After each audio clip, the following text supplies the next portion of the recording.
Imagine waking up each morning, not because you feel rested, but because an alarm insists that your time is no longer yours. Consider how much of life is spent not in living, but in earning the permission to live. Modern slavery has not vanished. It has changed its form. The chains are no longer iron, but bills, debts, and the endless pursuit of more. Today, we'll uncover why so many feel trapped without realizing it, and how to break free from the invisible walls built around our lives. Stay with me until the end, because the final revelation I'll share may completely shift how you view life, work, and freedom. This is not just another piece of content. It may be the moment you begin questioning the very structure you've been told to accept. The illusion of freedom. Live in a world where the old image of slavery, chains and masters, has been replaced with something subtler and, in many ways, more effective. In the past, a slave knew they were a slave. Today, the system convinces you that you are free. You can choose where to work, what to wear, what to buy. Yet beneath these surface choices lies a single reality. Without constant labor, your survival is at risk. That is control. Philosopher Erich Fromm described modern life as a marketing orientation, where humans see themselves as products packaged for the marketplace. Your value is measured in productivity, your worth tied to output. You no longer exist simply as a human being, but as an economic unit. When was the last time you made a choice completely free of financial considerations? Where you live, what you eat, the dreams you pursue or abandon, all are dictated not by true desire but by what your paycheck allows. Work is the cage. The structure of modern life is designed for perpetual motion. Work consumes most of your waking hours. Recovery from work takes much of what remains. True leisure, time free from pressure, is rare, and often clouded by anxiety about the next bill, the next shift, the next demand. Historically, slaves were fed by their masters to preserve labor value. Today you must feed yourself, but the terms are set by landlords, banks, and employers. Rent, debt, and paychecks have replaced the whip.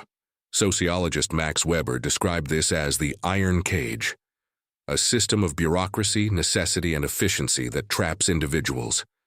You may believe you're chasing personal success, but in truth, you're running in circles to keep the system alive. And here's the cruelest part. The system rewards compliance with survival, not freedom. Work harder and you may buy more comforts, but rarely more time. Time, unlike money, can never be regained. The theft of life hours. Think of a standard career. 40 years of your prime energy devoted to a company or industry. Those decades are not extra time, they are your life. Birthdays missed, passions unpursued, books unwritten, trips never taken. These are not mere sacrifices. They are your existence traded for security that is never fully secure. Yet many accept this willingly, even proudly. We glorify busyness, equate exhaustion with virtue, and wear overwork like a badge of honor. This illusion that compulsion is choice is the most dangerous of all. When you mistake survival for freedom, resistance dies. And when resistance dies, the chains become invisible. The question of freedom. So I ask you, if the majority of your waking life is sold for survival, are you truly free? Or are you living in a more sophisticated servitude, hidden behind paychecks and promotions? Share your thoughts below, because this conversation matters more than most realize. And remember, this is only the beginning. The next part, we will peel back even more layers, exposing how the system doesn't just claim your time, but rewires your identity itself. The tragedy of modern slavery is not only the theft of time, but the reshaping of identity.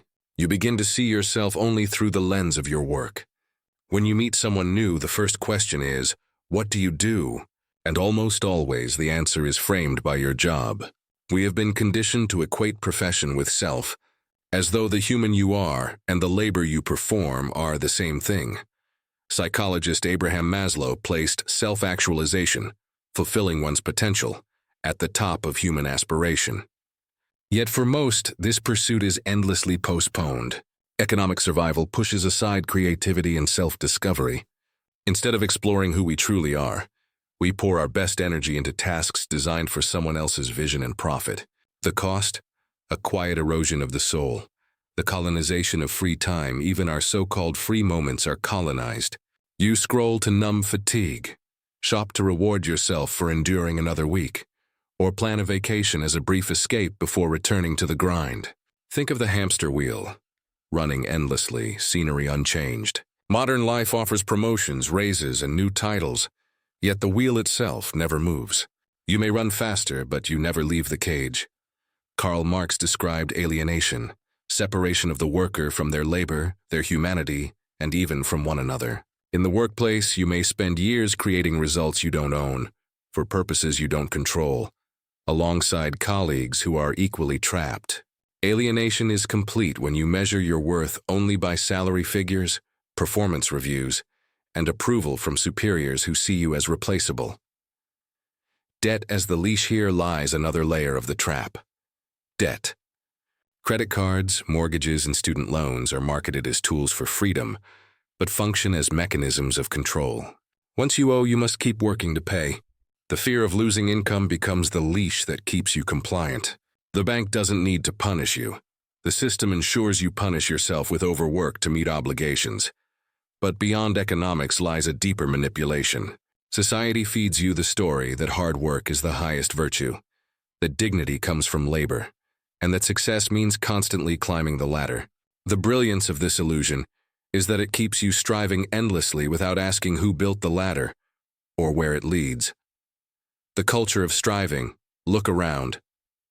Cities filled with people rushing from one obligation to another, eyes glued to screens, ears plugged into devices, minds clouded by endless to-do lists. How many are living in the present? How many feel their life belongs to them, rather than to employers, creditors, or the demands of productivity? Work itself is not evil. At its best, it can be noble, creative, and fulfilling. The danger lies in imbalance, when work expands to fill every corner of life and becomes the measure of worth. At that point, you are no longer working to live. You are living to work. The most chilling part is how normalized this has become. We are taught to expect it, to accept it as just the way things are. Young people are warned that life will be hard, competition relentless, burnout inevitable. Rarely are they told the system itself can be questioned. This normalization is the final defense of the new slavery. If you believe the cage is the whole world, you'll never try to escape. The critical question, so I ask again, are you living a life of your own making, or one designed for you by powers you'll never meet? Who would you be if survival did not depend on selling your hours to the highest bidder? In the next part, we'll dive even deeper. We'll explore how the system not only consumes your time and identity, but also shapes your very thoughts and beliefs, ensuring that you remain not just a compliant worker, but a willing one. And we'll begin to see the first cracks in the wall, the first steps toward reclaiming what has always been yours. One of the most insidious aspects of modern slavery is that it doesn't only control what you do, it begins to control what you believe is possible. Spend enough time inside the same framework, and your imagination adapts to fit it. The walls of the cage are not only economic, they are mental. This is why the system invests heavily in shaping culture, stories, and even the language we use. Phrases like "time is money," "the grind never stops," and "you have to pay your dues" are not harmless sayings. They are linguistic chains, training you to measure your value by output, and to see time only through the lens of productivity. Henry David Thoreau once wrote, "The cost of a thing is the amount of life which is required to be exchanged for it." Yet we are rarely encouraged to see life in these terms. Instead, cost is measured only in dollars, as if money and life were the same. The illusion of rewards, advertising, media, and corporate culture reinforce the cycle. You work to buy things, and those things are marketed as your reward. But they are not just products. They are symbols of status, proof that you are playing the game correctly.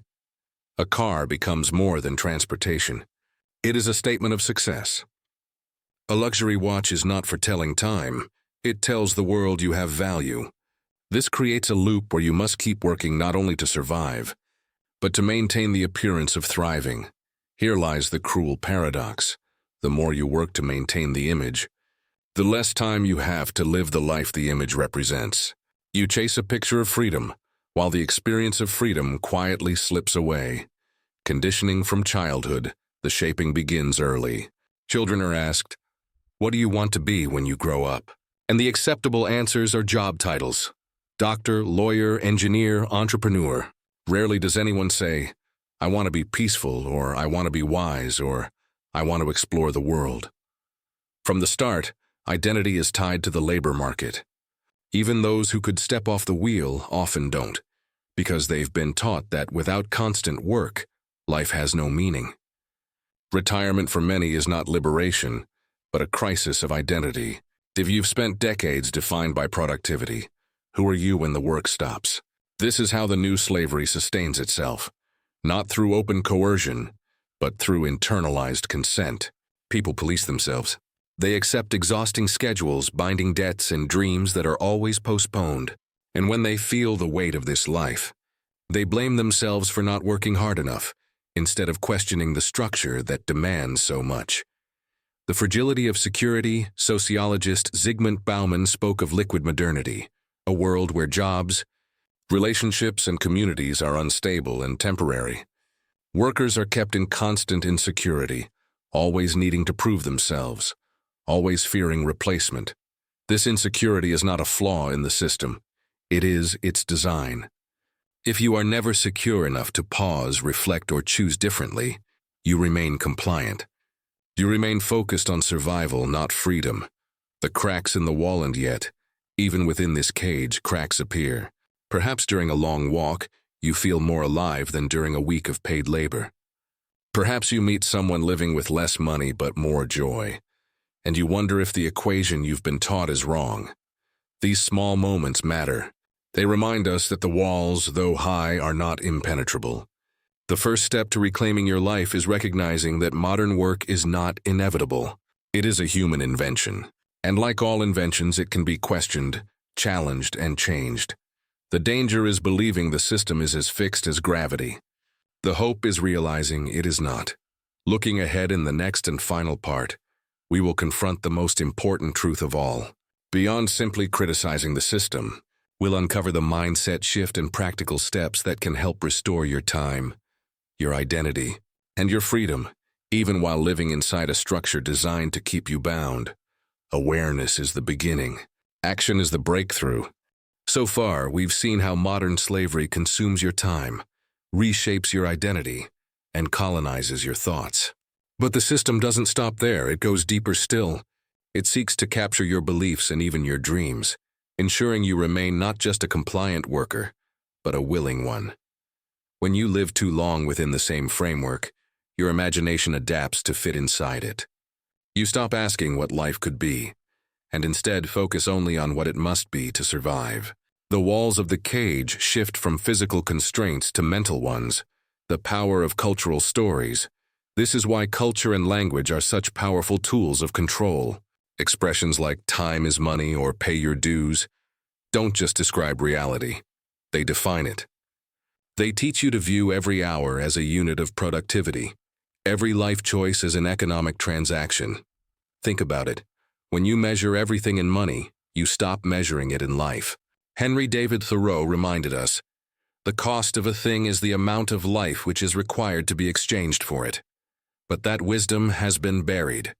Instead, we're trained to see cost only in dollars, not in years of our existence. Success as a distraction, advertising, and media reinforce this cycle. Products are sold as proof of worth. A car is not just transportation. It's a symbol of status. A watch is not for telling time, it's for telling the world you matter. This keeps you running in circles, working not only to survive, but to maintain the appearance of thriving. Here lies the paradox. The harder you chase symbols of success, the less you experience the freedom those symbols promise. You spend your best years building an image of life instead of living life itself. Dreams, defined by the system. The conditioning begins early. Children are asked, "What do you want to be when you grow up?" And the acceptable answers are job titles: doctor, lawyer, engineer. Rarely do we hear, "I want to be peaceful," or "I want to be wise," or "I want to explore the world." This is no accident. The framework of identity is set from childhood. Your value will come from your role in the labor market. By the time adulthood arrives, the lesson is ingrained. Even those with the ability to step off the treadmill often don't, because they believe that without constant work, life has no meaning. For many, retirement isn't liberation, but crisis. If your identity has been defined by productivity, who are you when the work stops? Consent through conditioning. This is how the new slavery sustains itself, not through chains or open threats, but through internalized consent. People accept exhausting schedules, heavy debts, and postponed dreams because they believe this is what life must be.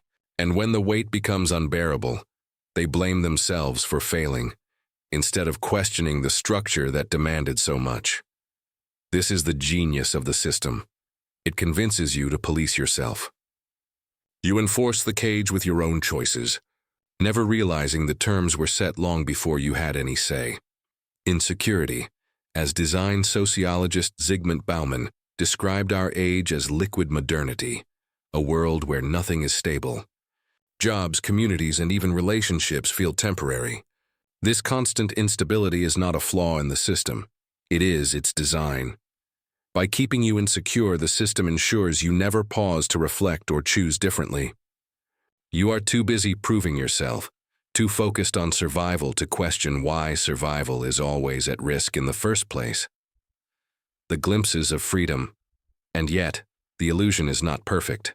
Sometimes cracks appear. Perhaps you feel more alive on a long walk than during a week of work. Perhaps you meet someone who lives simply but joyfully, and you wonder if the equation you've been taught is wrong. These small glimpses matter. They are reminders that the system is not natural law. It is a human invention. And like all human inventions, it can be questioned, challenged, and changed. Looking toward the final truth so far, we've seen the theft of time, the reshaping of identity, the colonization of thought, and the conditioning of belief. In the final part, we will confront the most important revelation of all: how to reclaim your time, your identity, and your freedom. Not someday, but now, because awareness without action is just another cage. We have uncovered how the new slavery steals your time, rewires your identity, shapes your thoughts, and conditions your beliefs. But the system has one final vulnerability. It exists only if you continue to agree to its terms. The cage is not made of unbreakable steel. It is built from habits, fears, and assumptions. And that means it can be broken. You were never born to be property. Not of a master, not of a corporation, not of an economy. You were born with time as your only true wealth. How you spend that time is the ultimate expression of freedom, or of enslavement. Awareness to action. The system does not truly own you unless you believe that survival and fulfillment can only come through it. Once you stop agreeing, the cage begins to weaken. This does not mean quitting your job tomorrow or abandoning every responsibility. It means reclaiming control in the spaces where the system is weakest. Your time, your attention, and your values. Every moment you spend doing something that aligns with your true self, rather than with the demands of the machine, is an act of resistance. Start with small but radical questions. If money were no object, how would I spend my day? Who would I share it with? What would I create, learn, or explore? Then look at your current life and carve out fragments of that vision. Now, not someday. Because the years you give away do not come back. Freedom is purpose. Freedom is not only the absence of chains, but the presence of purpose. If each day is spent only fulfilling obligations, you are surviving, not living. But if you use work as a tool, rather than letting it use you, you begin shaping a life that serves your humanity instead of draining it. This might mean simplifying your lifestyle to reduce dependence on income. It might mean developing skills that free you from a single employer, or surrounding yourself with people who value you for who you are, not just for what you produce. Redefining success. The deeper shift comes when you stop measuring success by the system's standards. A larger paycheck doesn't always mean a richer life. A prestigious title doesn't guarantee meaning. The truest measure of success is the amount of your life you can live on your own terms. History is full of examples. Artists who refused to trade vision for mass approval. Families who chose simplicity to reclaim time together. Individuals who built work around their values instead of bending to someone else's profit. These people are not mythical heroes. They are simply those who chose to change the equation. The courage to resist. Of course, the system will resist. Thrives on conformity and consumption, and it will whisper that you are foolish for stepping off the treadmill. But every act of reclaiming time is a blow to the machinery. Every moment of presence, creativity, love, and rest is proof that the system has not taken everything from you. As Viktor Frankl, a man who endured the ultimate deprivation of freedom, once said, "Everything can be taken from a man but one thing, the last of the human freedoms, to choose one's attitude in any given set of circumstances, to choose one's own way. You may not control the entire world you live in, but you can control the terms on which you live inside it. A call to choose. Do not wait for permission to live. Begin reclaiming your life now, in whatever ways are within your reach. Choose time over things. Choose presence over productivity. Choose meaning over approval. These choices, repeated daily, will change your trajectory far more than any promotion, raise, or material acquisition ever could. Imagine a future where work is something you do, not something you are. Where your value is measured not by output, but by the depth of your experiences and relationships. A future where you can look back and say you truly lived, not only worked. That future is possible. But only if you begin building it in the present. The final truth. The new slavery is subtle, persistent, and deeply entrenched, but it is not invincible. The key has always been in your hands. The awareness to see the cage and the courage to walk through the open door. Your time is your life, and your life is too valuable to be spent merely surviving. The world does not need another exhausted worker. It needs a fully alive human being. So the question is no longer whether modern slavery exists.